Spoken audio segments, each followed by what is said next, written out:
So you are interested in being a travel agent, and my name is Nick. I'm a travel agent mentor, coach, and I have a lot of online trainings I've created in working with travel agents one-on-one.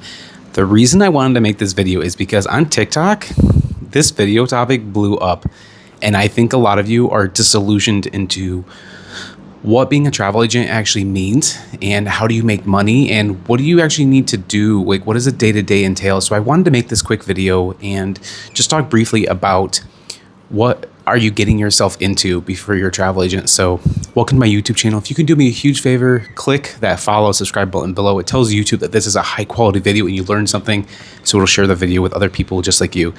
So without any waiting around, let's jump right in. So if you want to be a travel agent, the first thing you need to consider is before you sign up with a host agency and do any trainings, before you do anything, the first thing you need to think about it is just as if you were opening a restaurant. You need to think about who are your customers, right? The number one thing you need to think about is how are you going to make money? You're going to make money from clients, AKA customers, right? So you need to think through, grab a pen and paper, grab a little notepad on your phone or Trello or a Google spreadsheet, whatever you got, and write down what customers you're going to work with. Do you want luxury clients? Do you want clients that love group tours? Do you want to work with car dealership owners in your local area? Do you want to go to the country club and try to get people that do wine tours?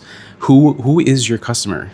You really need to think this through. Do not just jump into the industry, or worse, have somebody just try to recruit you in, or your neighbor try to tell you to be a travel agent. Think through, who is your customer? Your customer is where you're going to get the money from. A lot of you are jumping into the industry, and I see it so much. And so many of my colleagues, we talk about this all the time. You're like, wow, people just jump in and they don't even have a clue where they're going to get their customers from.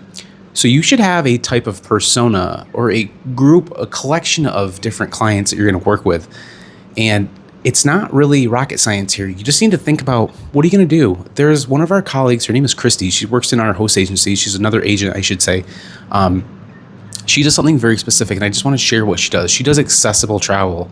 So people with mobility impairments, I'm trying to think, people with lots of food sensitivities. So like that is a very specific group of people that she is trying to find for them to work with her, right? She's not just working with everybody. She's not going to run around in town saying, hey, I'm a travel agent. She does a very specific type of travel with a very specific subgroup of people, especially people with autism. I think she works with people, also besides the mobility impairment, wheelchairs and all of that. But she's working on people who are basically just not part of like the norm, right? So you should be thinking about all this before you get into the industry. You need to know, who are your customers again? Who are you going to target? What kind of clients do you want to work with you? Like if someone saw your social media presence online, if you're going to find customers through online, what kind of viewers do you want to see and interact with you, right? So say you start a TikTok channel like I did, or YouTube, or a Facebook group.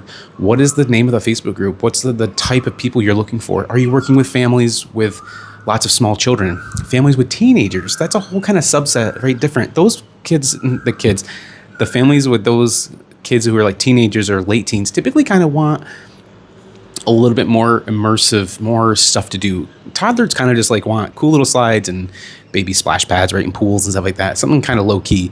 Typically the older kids want more things to do. So it's a different type of client, different kind of trip that you're trying to sell to them. So just think this through. If you're thinking about being a travel agent, please think through, what kind of customers are you looking for? Do not just jump in and do a ton of training and then figure out how to get customers. No, wrong way.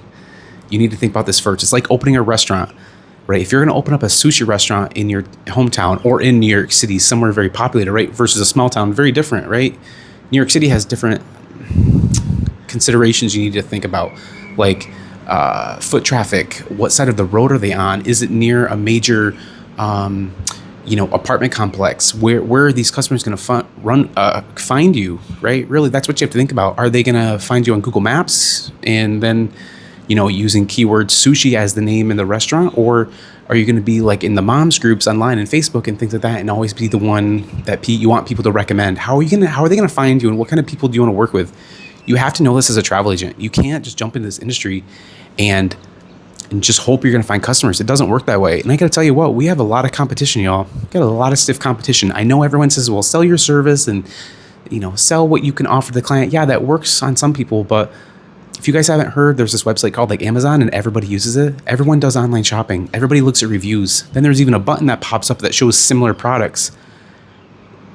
There's a lot of competition. You better know what kind of customers you're looking for in the industry. You should be thinking about this pretty strongly, more than just what's the best host agency. If you're going to go that route of partnering with, you really need to think through, who are your customers? Are you working with moms? Are you working with people with physical impairments? Are you going to do cruising and maybe exotic cruises? Are you doing world cruises? Are you going to do things like river cruises and people that love walking through these cute little towns in Europe, right? What kind of people are you looking for? Why are you going to be a travel agent, and who is going to work with you when they can just go online and find everything you're going to offer them?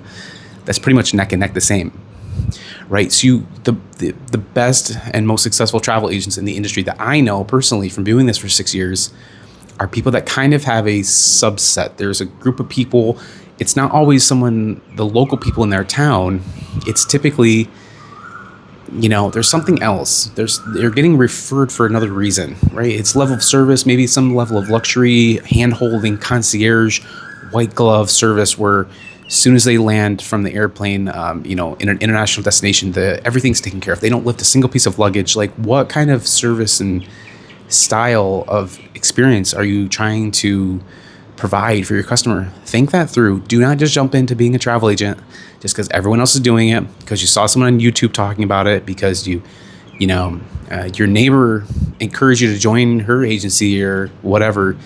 I can tell you there's so many people trying to encourage you to get into the industry, and I got to tell you, so many of you should not be in the industry because you don't know what the heck you're doing. You got no plan. You don't have any customer base. This is not the best industry to be in. And if y'all don't know, most of the time we're paid commission about a month after the client returns home from their trip. Sometimes a few days, a few weeks, sometimes it's 2 months, sometimes it's 3 to 6 months. We don't get paid right away. This is not an easy industry. It's like being a realtor.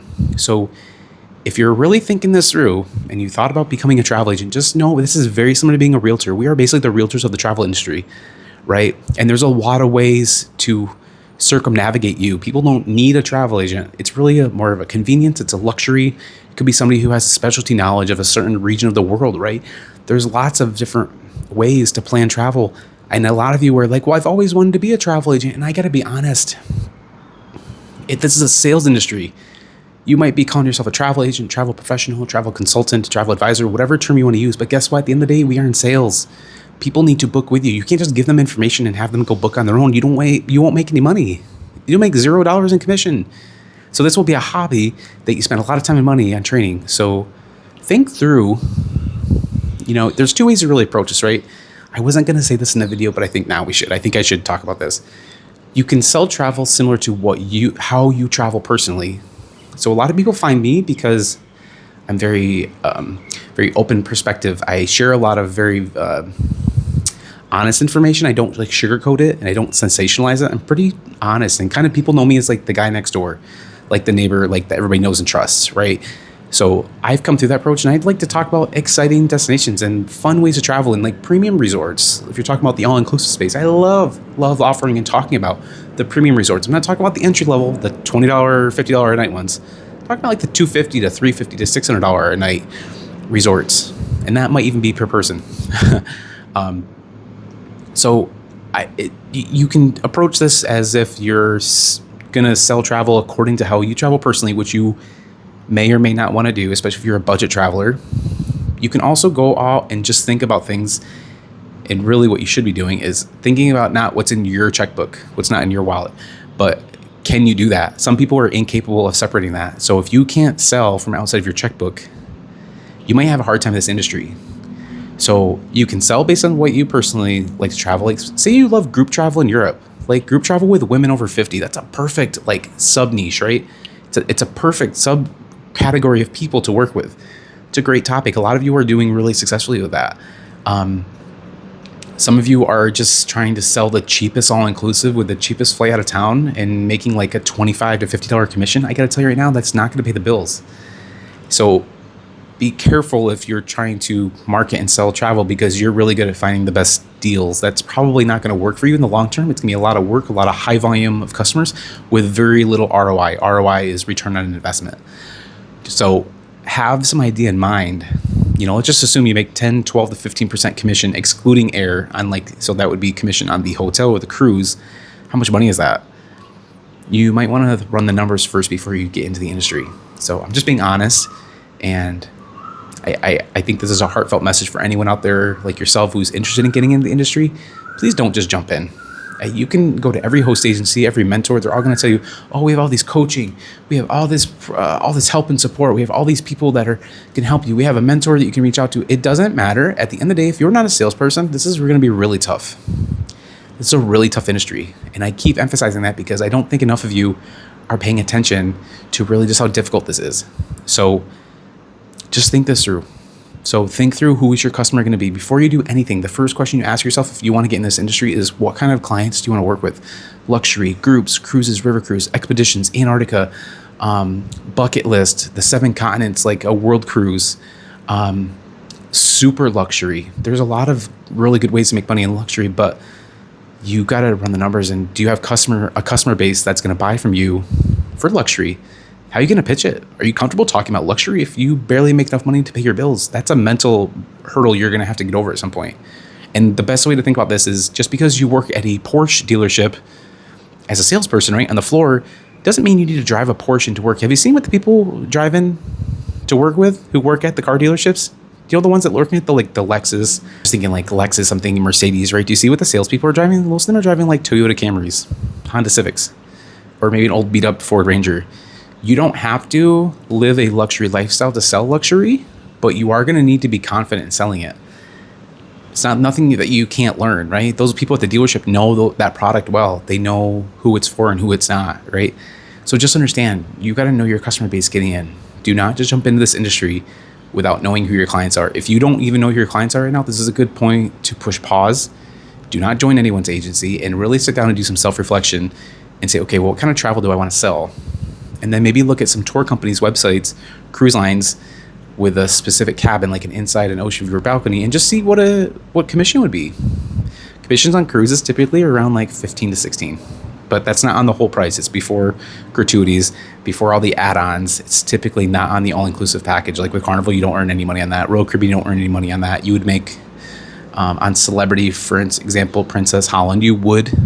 So go ahead and run the numbers, like 15% on the 80 to 90% of the cruise cost. Again, not the port taxes and fees, not the gratuities, everything else. So, and just see if those numbers are going to work with you, because this is a business. This isn't just a hobby. So, and anyone out there trying to tell you can just do this from your phone, I got to tell you, that's a big wake up call you're about to happen, but you need a little more than your phone to work in this industry. It's like being a realtor. So you're going to need to put in some work. You're going to need to find your client base. You're going to need to find your customers, or for them to find you, or for you to find them, whatever way you want to think about it.